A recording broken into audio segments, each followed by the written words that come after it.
السلام علیکم۔ آج ہم سورۃ مائدہ کی آیت نمبر 51 سے 63 تک کی آیات کا مطالعہ کریں گے۔ آج کی آیات میں یہود و نصارہ کے متعلق اللہ تعالیٰ نے بتایا ہے کہ ان سے دوستی کرنا ہمارے لیے صحیح نہیں ہے۔ اعوذ باللہ من الشیطان الرجیم، بسم اللہ الرحمن الرحیم۔ یا ایھا الذین آمنوا، اے لوگو جو ایمان لائے ہو، لا تتخذوا، نہ تم بناؤ، الیہودا، یہود کو، والنصارا، اور نصارہ کو، اولیاء، دوست، بعضہم، ان کا بعض، اولیاء، دوست ہیں، بعضن، بعض کے، ومن، اور جو کوئی، یتولہم، دوست بنائے گا انہیں، منکم، تم میں سے، فإنہ، پس بے شک وہ، منہم، انہی میں سے ہے۔ ان اللہ، بے شک اللہ تعالی، لا یہدی، نہیں وہ ہدایت دیتے، القوم الظالمین، ان لوگوں کو جو ظالم ہیں۔ اولیاء، ولیٌ کی جمع ہے، مراد دلی دوست ہیں۔ اس آیت میں مسلمانوں کو یہود و نصارہ کے ساتھ دوستی سے منع کیا گیا ہے۔ اس کی وجہ یہ بتائی ہے کہ تم جسے اپنا خیر خواہ سمجھ کر دوست بنا رہے ہو، اس کے اپنے ہم مذہب لوگوں کے ساتھ بھی دوستی ہے جو تمہارے شدید دشمن ہیں۔ وہ آپس میں کتنا بھی اختلاف رکھتے ہوں، تمہاری عداوت میں وہ ایک ہے۔ رہا ان سے اچھا تعلق رکھنا، خوش اخلاقی، حسن سلوک اور احسان، تو وہ ان لوگوں کے ساتھ کر سکتے ہو جنہوں نے دین کی وجہ سے تم سے جنگ نہیں کی ہے۔ فَتَرَى الَّذِينَ، پس آپ دیکھیں گے انہیں، فی قلوبہم، ان کے دلوں میں، مرض، بیماری ہے، یسارعون، وہ جلدی کرتے ہیں، فیہم، ان میں، یقولون، وہ کہتے ہیں، نخشی، ہم ڈرتے ہیں، ان تصیبنا، یہ کہ پہنچے ہمیں، دائرۃ، بھی مصیبت، فعسى اللہ، تو امید ہے اللہ تعالی، ان یأتی، یہ کہ لے آئے، بالفتح، فتح کو، او امر، یا کوئی حکم، من عندہ، اپنی طرف سے، فیصبحوا، پھر وہ ہو جائے، علی، اس پر جو، ما اسروا، انہوں نے چھپایا، فی انفسہم، اپنے نفسوں میں، نادمین، نادم۔ منافقین جو تھے، جو یہود و نصارہ کی طرف دوڑتے تھے اور کہتے ہیں کہ ہمیں ڈر ہے کہ کہیں مسلمان زمانے کے کسی چکر میں آ کر مغلوب نہ ہو جائے، پھر ہمارا کیا بنے گا، اس وقت ان کی دوستی ہمارے کام آئے گی۔ اللہ تعالیٰ نے فرمایا کہ یہ بھی تو ہو سکتا ہے، بلکہ یقیناً ہوگا، مسلمانوں کو فتح ہوگی۔ اللہ تعالیٰ کا یہ وعدہ پورا ہوا، مسلمانوں کو فتح نصیب ہوئی، بنو قریظہ کے یہودی قتل ہوئے اور بنو نذیر کو سرزمین مدینہ سے نکال دیا گیا تھا، اور یہ لوگ اپنے نفاق میں افسوس ملتے رہ گئے۔ یقولون، اور کہتے ہیں، الذین، وہ لوگ جو، آمنوا، ایمان لائے، اہؤلاء، کیا یہ ہیں، الذین، وہ لوگ جنہوں نے، اقسموا، قسمیں کھائیں، باللہ، اللہ تعالیٰ کی، جہدا، پکی، ایمانہم، قسمیں، انہم، بے شک وہ، لمعکم، البتہ تمہارے ساتھ ہیں، حابطت، ضائع ہو گئے ہیں، اعمالہم، ان کے اعمال، فاصبحوا، پھر وہ ہو گئے ہیں، خاسرین، خسارہ پانے والوں میں۔ مسلمان جب جنگ کے وقت منافقین کو یہود و نصارہ کا ساتھ دیتے ہوئے دیکھتے تھے، تعجب سے کہتے تھے، کیا یہ وہی لوگ ہیں جنہوں نے ہم سے پکی قسمیں کھا کر کہا تھا کہ ہم تمہارے ساتھ ہیں اور کفار کے دشمن ہیں؟ اب ان کی حقیقت کھل کر سامنے آ گئی ہے۔ یا ایھا الذین آمنوا، اے لوگو جو ایمان لائے ہو، من، جو کوئی، یرتد، پھر جائے، منکم، تم میں سے، ان دینہ، اپنے دین سے، فسوف، تو ان قریب، یأتی، لے آئیں گے، اللہ تعالی، بقوم، ایسے لوگوں کو، یحبکم، محبت کریں گا ان سے، ویحبونہ، اور وہ محبت کریں گے اس سے، اذلۃ، بہت نرم ہوں گے، علی المؤمنین، مؤمنوں پر، اعزۃ، بہت سخت ہوں گے، علی الکافرین، کافروں پر، یجاہدون، وہ جہاد کریں گے، فی سبیل اللہ، اللہ تعالیٰ کے راستے میں، ولا یخافون، اور نہیں وہ ڈریں گے، لومۃ، ملامت سے، لائم، کسی ملامت کرنے والے کی، ذالک، یہ، فضل اللہ، اللہ تعالیٰ کا فضل ہے، یؤتیہ، وہ دیتے ہیں اسے، من یشاء، جسے وہ چاہتے ہیں، واللہ، اور اللہ تعالیٰ، واسع، وسعت والے ہیں، علیم، خوب جاننے والے ہیں۔ اللہ تعالیٰ ہمارے ماضی، حال اور مستقبل سب کچھ جانتے ہیں۔ اللہ تعالیٰ کو پہلے ہی سے معلوم تھا کہ رسول اللہ صلی اللہ علیہ وسلم کی وفات کے بعد بہت سے عرب قبائل اسلام سے مرتد ہو جائیں گے،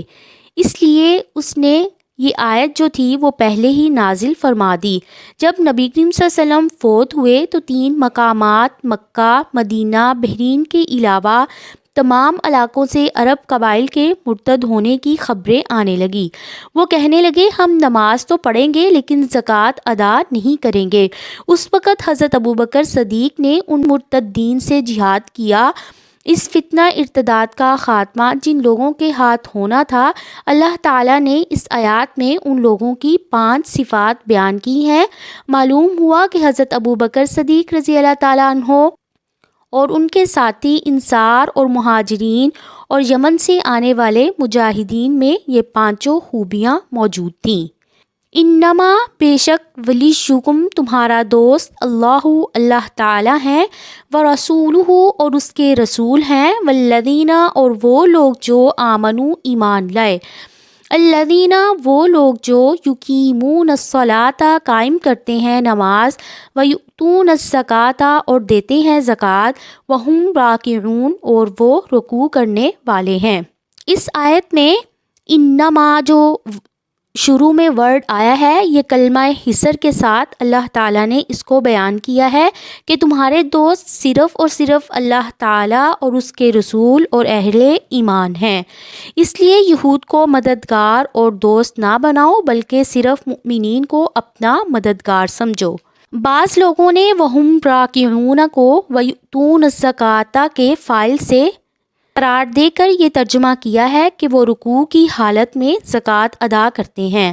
اور بعض روایات سے یہ بھی ثابت کیا ہے کہ علی بن طالب رضی اللہ تعالیٰ عنہ نے رکوع کی حالت میں انگوٹھی صدقہ کی تھی۔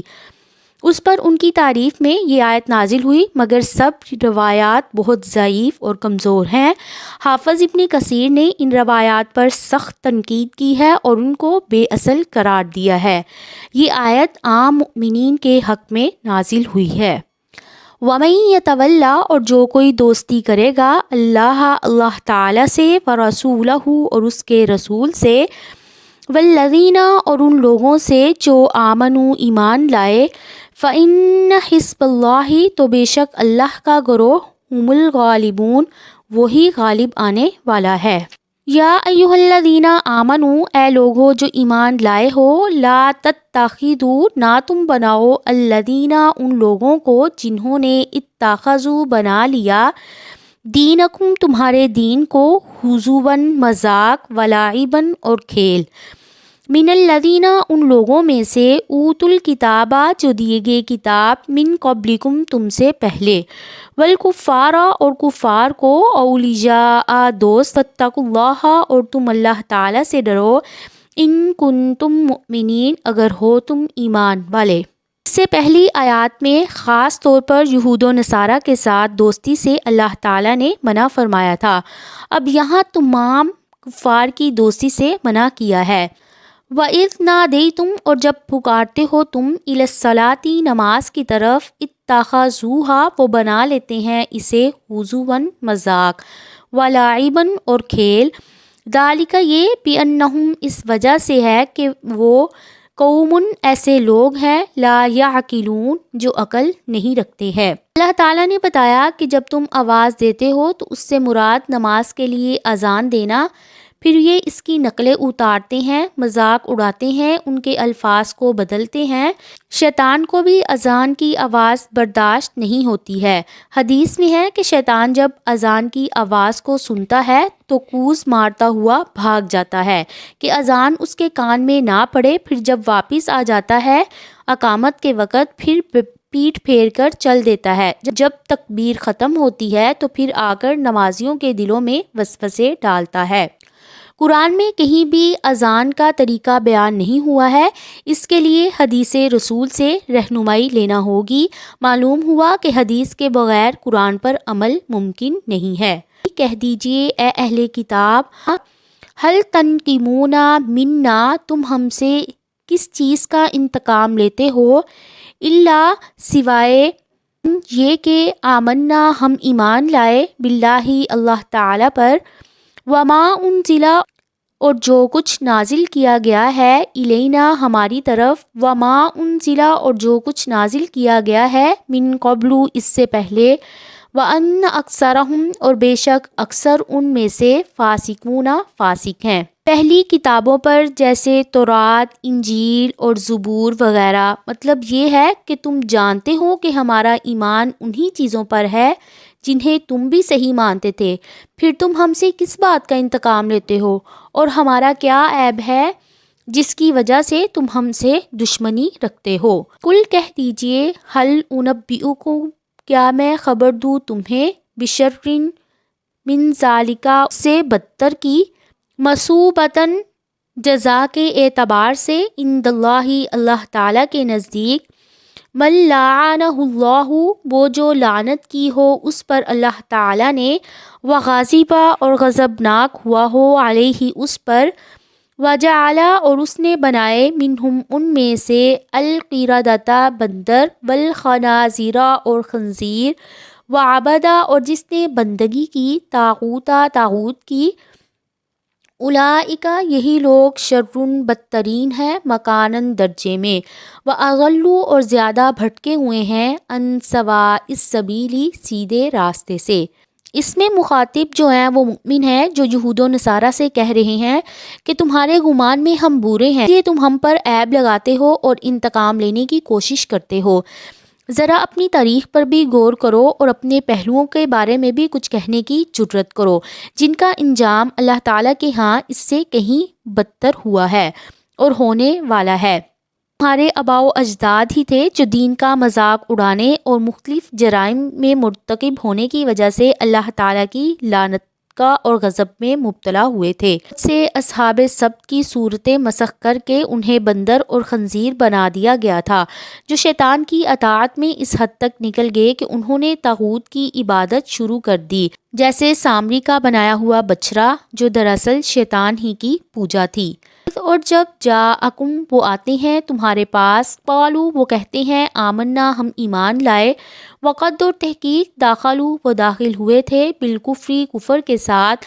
وہم اور وہ، قد تحقیق، خرجوا نکل گئے، بھی اسی کے ساتھ، واللہ اور اللہ تعالی، اعلم زیادہ جانتے ہیں، بما اس کو جو کانو تھے وہ، یکتمون چھپاتے۔ اس سے یہود کے وہ منافق مراد ہیں جو مدینہ اور اس کے قرب و جوار میں رہتے تھے۔ ان کے دلوں میں مسلمانوں کے متعلق بہت زیادہ بغض اور حسد بھرا ہوا تھا۔ اللہ تعالیٰ نے بتایا کہ اگر وہ تمہارے پاس دل میں کفر لے کر نہ آئے ہوتے تو ان پر نبی کریم صلی اللہ علیہ وسلم کی اور مسلمانوں کی مجلس کا کچھ اثر تو ضرور ہوا ہوتا اور کفر میں کچھ کمی ہوتی، مگر وہ نکلتے وقت اتنا یا اس سے زیادہ ہی کفر لے کر واپس جاتے تھے۔ وَتَرَىٰ كَثِيرًا مِّنْهُمْ اور آپ دیکھیں گے ان میں سے بہت زیادہ تعداد کو، یسارعون وہ جلدی کرتے ہیں، فی الاسم گناہ میں، والعدوان اور زیادتی میں، وَأَكْلِهِمْ اور اپنے کھانے میں، السُّحْتَ حرام کو، لبئس البتہ کتنا برا ہے، ما کانوا یعملون جو تھے وہ عمل کرتے۔ ینہاہم الربانیون کیوں نہیں روکتے انہیں رب والے، والاحبار اور علماء، ان قولہم ان کے قول سے، الاسم گناہ کے،